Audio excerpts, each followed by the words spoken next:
There has been a lot of discussion on the topic of whether or not Belgium should join the development of the FCAS project, a decision that is controversial to say the least. As many say, Belgium does not need such an aircraft, especially as we are already committed to an order for 34 Lockheed F-35As, and the first aircraft hasn't even entered service yet. So I thought I would give my 2 cents as to why we should or should not get with the program. But before we start, let's look at what FCAS actually is. FCAS, which stands for Future Combat Air System, or SCAF, which in French means Système Combat Aérien Futur, is a European project for a 6th-generation fighter aircraft being jointly developed by Dassault and Airbus.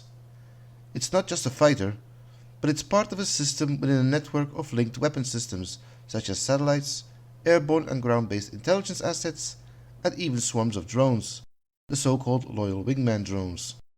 It is jointly developed by France, Germany and Spain and is intended to replace the Dassault Rafale, Eurofighter Typhoon and the FA-18 Hornet in service with those countries by 2040.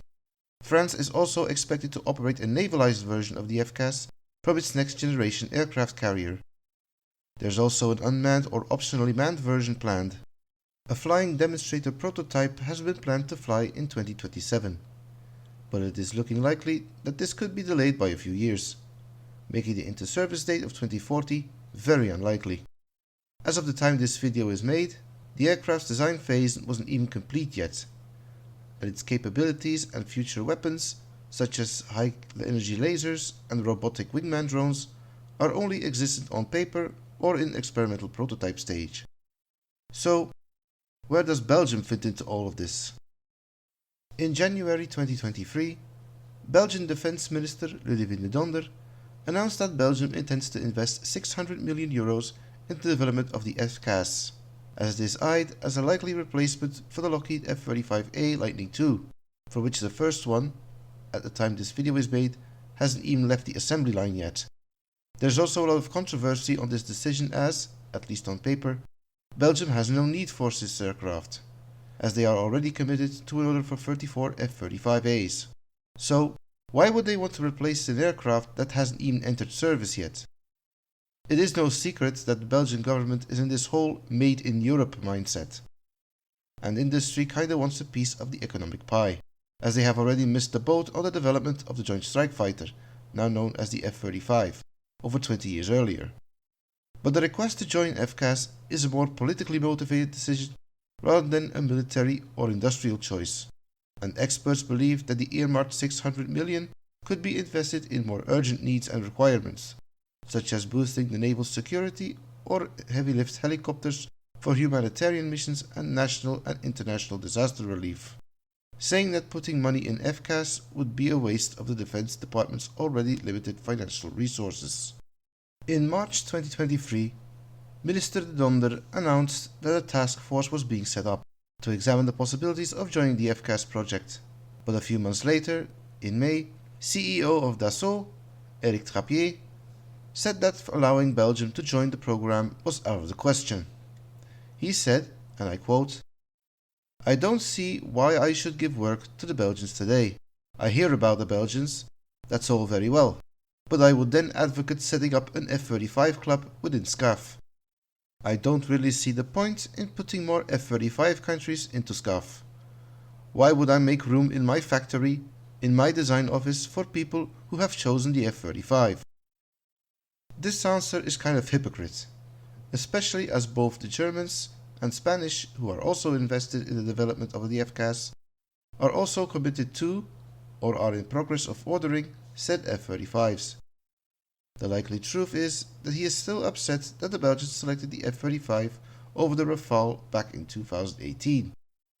It is no secret that the French really wanted Belgium to become a Rafale customer, even proposing 14 of the carrier-based Rafale M, if they didn't go for the additional F-35As, in 2020 as a means of creating a multinational European carrier air wing, a proposal that was, in many ways, ridiculous and never even proposed within the EU or NATO military circles. But at the time this video is made, the task force was still lobbying for a Belgian participation in the FCAS program. So now the question is, do we or do we not join the program?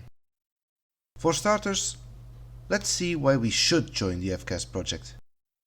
First off is industrial offset. If we look at how many F-35s were ordered since the Joint Strike Fighter program took off, as I mentioned before, Belgian industry kinda missed the boat on that deal.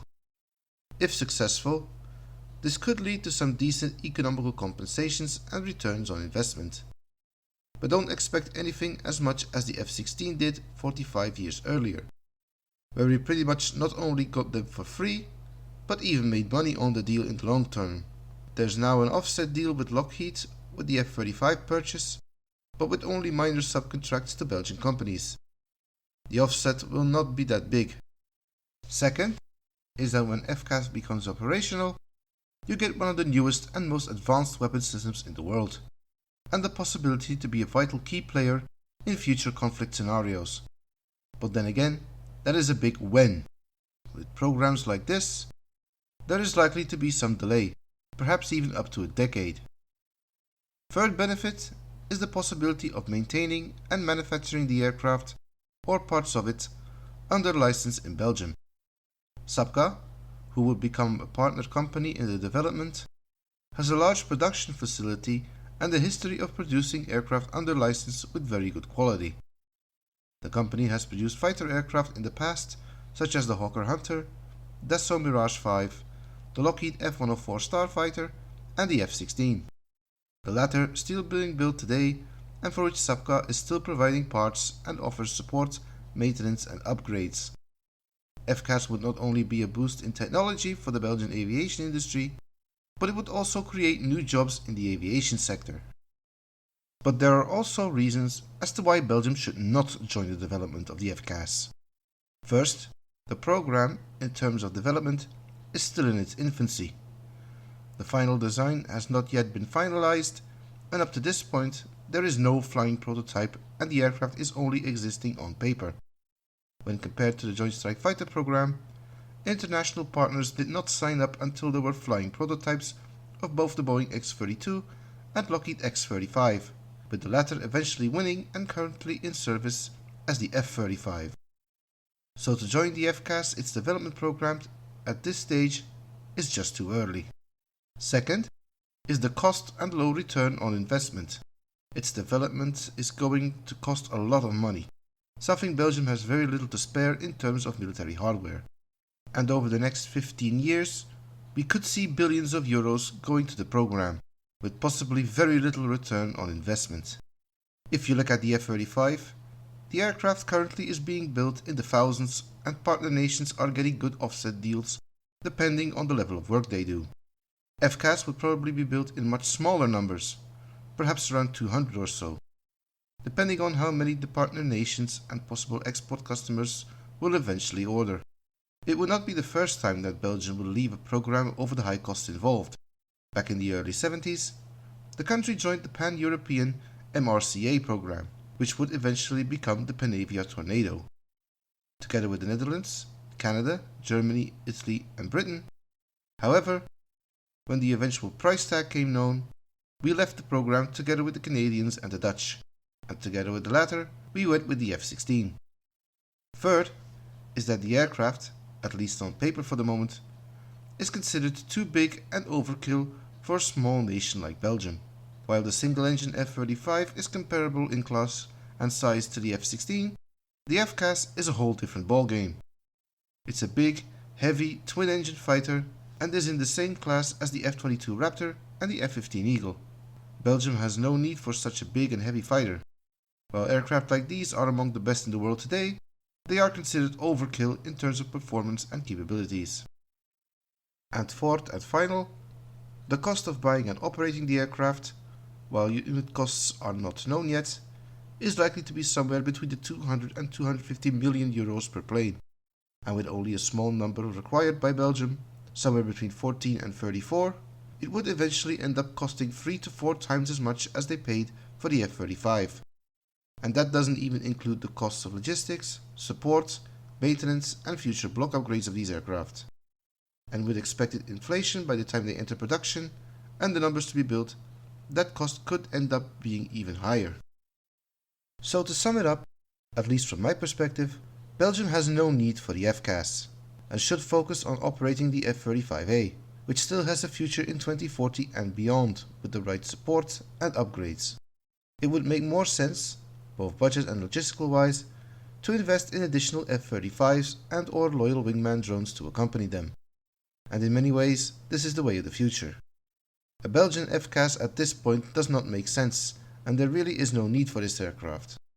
And given Belgium's history in terms of budget cuts and current defense budget of 1.2% GDP, still below the 2% NATO standard norm, there simply is no room for the aircraft in Belgium's military and strategic doctrine, even as the budget is expected to increase over the next number of years. In my honest opinion, the way they are lobbying to get into FCAS, and with little to no transparency in what the deal will or does include, one might think there is more to this plan than meets the eye, especially as Parliament hasn't even given green light for this plan yet. It kinda brings back bad memories of the Augusto del Sol scandal back in the 1990s. But that's a story for another time.